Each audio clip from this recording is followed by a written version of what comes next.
It's the country's #1 RVing radio show, sponsored by RVTravel.com, with your host, Alan Warren, the RV Wingman.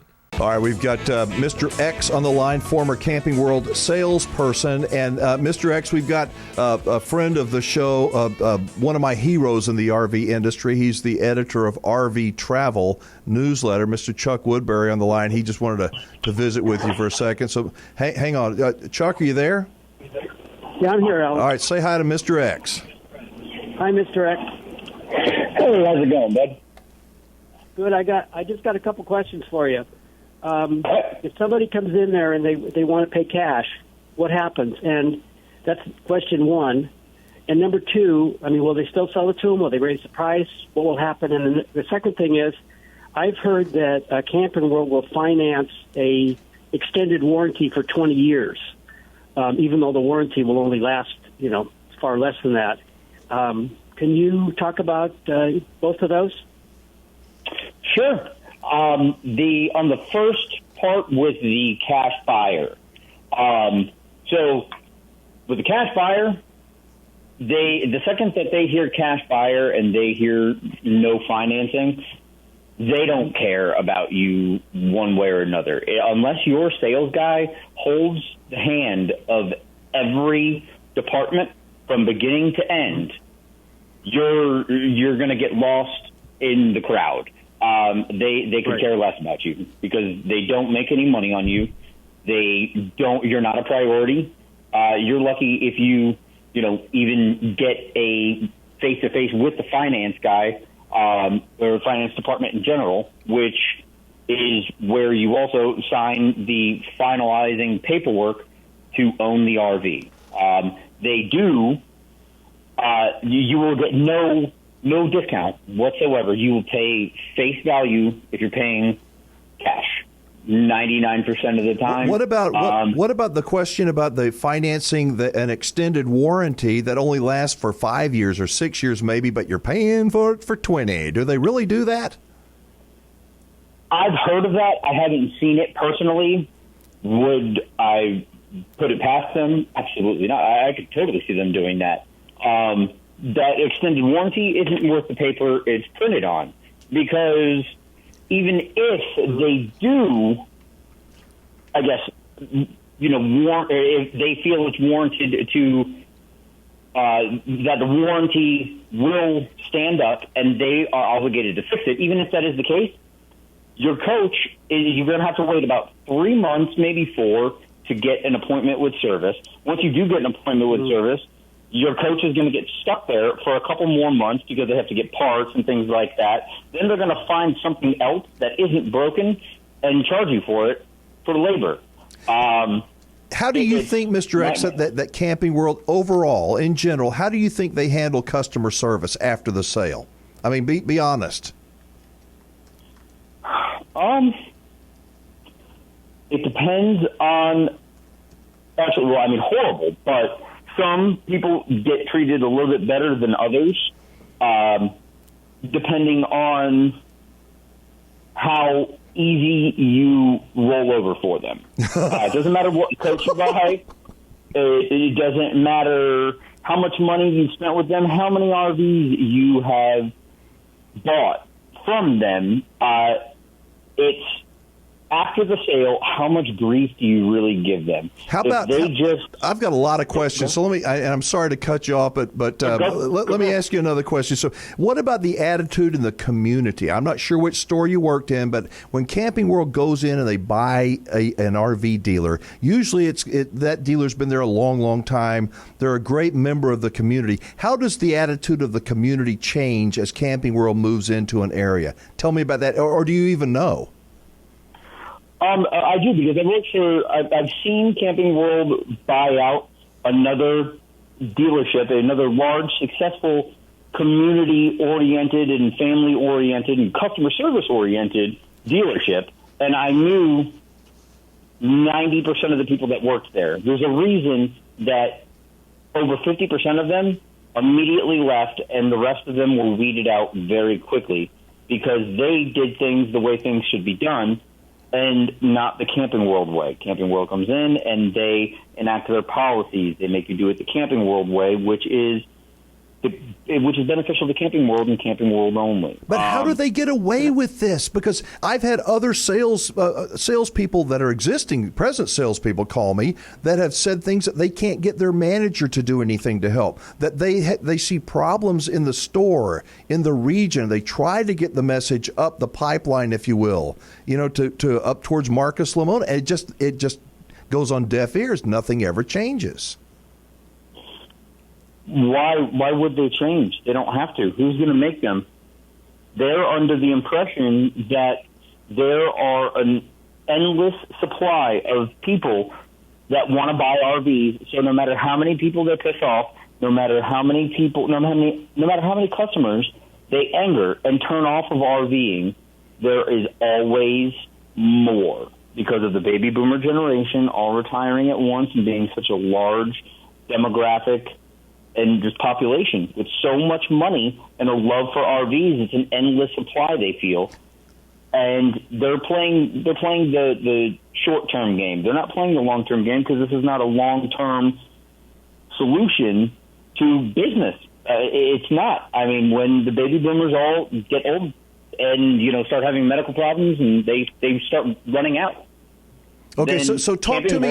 When we spoke the other day, you were talking about how the salespeople, I guess you guys are trained to sell on emotion, and you were telling me an example of grandparents, and if somebody wasn't going to buy. Tell us that story real quick. So, trained is not a good word. Kind of figure it out as you go along. They don't have a training process. They don't even have a training manual. The training manual they gave me was 5 years old, and they gave it to me a month after I started working there. But regardless, any good salesperson is going to feed off of emotion. We do a needs and analysis, which is needed no matter what, to figure out what you're doing with the RV, how many people you need to sleep, what's important to you. Do you need bunks? Do you need to sleep, 7 people? Or is it just for a couple retiring, traveling the country, not weekends and a family of 7? But see, in that needs and analysis, not only do we figure out what RV to bring you to, but Camping World has somehow found a way to make this a negative. They then also train us to figure out where your buttons are. Now, if it's an older couple, they just retired. If they mention grandkids at all, that's a trigger right there. So, how? What would they say? What would you say, or a salesperson say to push that button? So when, not only did we just find out that you're bringing your grandkids and you want to have this RV capable to sleep enough to sleep all your grandkids at once, so you want to take them on a trip, right? Well, when you on the RV, we're on the RV that is best for you.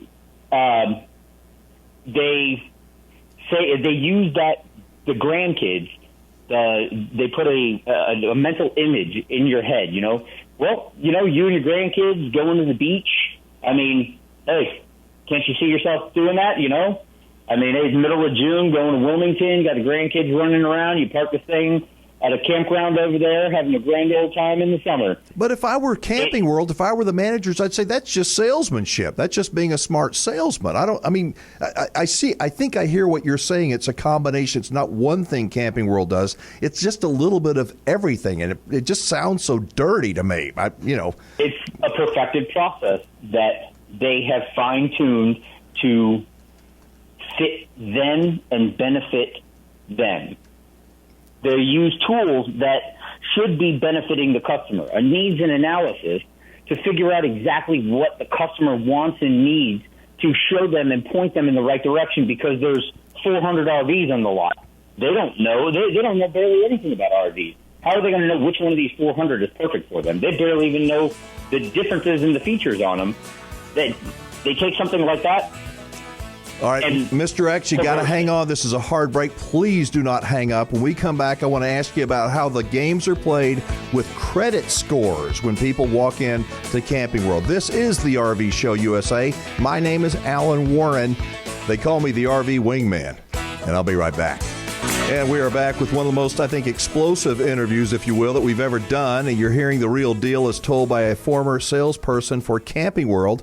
What we're hearing is not very pretty. Now, Mr. X in the break, a lot of people were asking if you were an RVer. They said, he's not an RVer, he's just a salesman. I was saying to the people on the live stream, I didn't think it made a difference, but are you an actual RVer?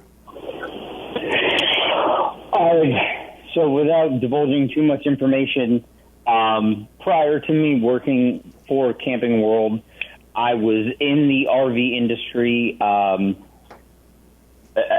days a week for years. And I owned a successful business, and, was bought out. So, yes, I have traveled all across the nation in RVs. I've taken trips by myself in a Mercedes Sprinter. I've taken trips by myself in a gigantic A-class RV. And I'm also a certified RV technician. So I'm more than familiar with all things RV, especially how much, Okay. all things RV. Okay, good deal. So in this segment, I want to fire a bunch of stuff at you. So I want you to tell me about credit score. How, you see these ads for $99 a month or whatever. How does that work? And is it really $99 a month? Tell me about that real quick. It's $99 a month for the cheapest travel trailer that is sold by Camping World nationwide. That's with approved credit, meaning that you have to have above an 800 to 850 credit score. Yowza. You have to finance with them for the longest period of time, which for the amount that depends on the amount that you're financing. You can't just finance it for 20 years. There is a minimum amount of money that you have to finance, and there's different tiers, which you can find all this online right on Good Sam's website. But when you walk in, you don't know any of that. You're just assuming $99 a month. But by the time you walk out, what is that $99 typically? I mean, you think you're going to pay $99. For the same unit that they're advertising at $99 a month, the normal person, after hitch work, because you're going to buy the hitch, pay for the labor to install the hitch, you're going to not probably have an 850 credit score and not have the proper and perfect credit, meaning not just credit cards. More than anything, what's important is loans. What is your loan history? Mortgages, car So what payments. would the payment be about? I mean, from $99 to $150 or $200 or $250 to $275. Wow. All right, Lori wants to know what's the one thing you think a customer should know before getting service work done on their RV at Camping World? At Camping World, get ready for the parts to take forever to get to whatever part it may be. I mean, it doesn't matter what. The part they're going to say is going to take forever. Does it take longer than other industries, like the regular auto industry? Yes, because they all come from Elkhart, Indiana. All parts do. But it does not take 2 months to get a part. Where's the part coming from? Mars? I mean, come on. It should not take 2 months to get anything. All right. So Melinda wants to know why the crappy workmanship on repairs. Is it a lack of ethics or pride in their work, or do they simply lack the skills and have no training? Well, not everybody that works on your RV is an actual certified RV technician, because that would require them to pay money. They charge you $150 per labor hour, and they hire glorified handymen with under the supervision of a few very entitled RV technicians that do work there that don't have enough time to oversee everything. So you have people that don't know what they're doing working on your unit. All right, they just don't care. They don't get paid enough to care. You're one gutsy guy to come on this show, and I would like to invite you to come back. And can we do that? Can we get you back on? And I promise to keep your information anonymous. Can we do that in the future? Yeah, that's fine. And I also don't want people to think that, I'm like an angry ex-girlfriend or something, tattletaling on Camping World. I've decided to come on the show and agreed to come on the show because I feel people need to know this information. They need to know. If people aren't informed, they cannot make an educated decision on anything, because there is so much convoluted confusion and just so much knowledge to retain in buying an RV. People need to know this, and somebody's got to tell them. Mr. X, this is the wingman's daughter, and I have a question, and it's, why did you agree to do this interview? I mean, are you seeking revenge, or do you want to destroy Camping World? Because why are you talking with the wingman? Because I don't want people to be turned off by, about the entire RV industry. I don't want them to hate RVs, which I've seen a lot turn to I hate the whole RV industry because they have a bad experience from beginning to end, because they don't have the opportunity to have the proper experience and have things done the way they should be done, have business done the way it should be done, have real customer service, buy an RV from somebody who cares about their customers, has ethics. But Mr. X, when someone hears this interview, when they hear the horror stories about Camping World, you can't blame them for going, my God, I don't know if we want to do that. And you're right. The pluses are way better than the minuses. RVing is wonderful if you can connect with the right human beings. But when somebody tries to save every single penny and beat the dealer up, I want to get the cheapest price ever, and then they end up finding out that they should have paid a little bit more with a good dealer and had a wonderful experience. I don't know. It just, to me, it's both sides are working against each other. If you get the right dealer, which most of them are, most of them do things because they all see the way Camping World does things, and none of them like it. Not because Camping World's the biggest, because we get customers. We love Camping World, actually. As you know, anybody who works for another dealership, period, ever, they all love Camping World because Camping World treats them like crap, and then they come to another dealership or go somewhere else, and they're treated the way they should be treated. And it's so refreshing to them. And so you're still in the RV industry, from what I understand. I am. Yes, I'm actually now with another dealership, and I chose that dealership specifically off of, I didn't look at the policies, nothing. Everyone I spoke to said nothing but good things about them, said that they care about their customers. People want to do business with them, because they do things the way things should be done. And so I immediately went there and said, I want to work with you guys, period, because you guys have the same goal that I have. Well, listen, we got to wrap this up. I've got a little bit of a close I have to do. Promise me that I can contact you in the next week or two and we can get you back on. Can we do that? Yeah, sure, no problem. Awesome. Mr. X, thank you for spilling your guts, as I said, and best of luck to you. We'll be back in touch, okay? Thank you, sir. All right, thank you. Man, was that unreal. Talk about explosive. Talk about spilling your guts. I want to make it really clear, crystal clear, that anybody from Camping World that's listening, anybody is invited to be with me here on the show, and I mean it. All you have to do is contact me, email, call. If you're from Camping World and you want to refute some of the things that Mr. X said, give us your take. I promise I will be professional and will not pull any punches. And I want to hear from our listeners. I want to know, what did you think of Mr. X and the RV Wingman's conversation? Did you like it? Did it make you angry? Did you learn anything? Or do you think that the Wingman needs to do this more often, or maybe just stop doing these kind of interviews altogether? I'm putting our phone number up on the screen, our 24-hour voicemail. And if you're watching on Facebook or on YouTube, and if you're catching the show on one of our radio station affiliates, our number's easy to remember. It's 1-330-WINGMAN, 1-330-WINGMAN. It's a 24-hour voicemail. And I hope you'll call and light up our phones. That's 1-330-WINGMAN. Hi, this is Goose from the RV Show USA, and these are today's winners to ensure you get your $50 gift card. Make sure you send an email to info@thervshowusa.com. And if you would like to enter to win a $50 gift card of your very own, head over to thervshowusa.com and sign up for our email list. And if you like this video and would like to see more, make sure you hit the subscribe button. It's right over there. And turn on the notifications so you will be notified whenever a new video comes out for the RV Show USA. And as always, thank you for watching.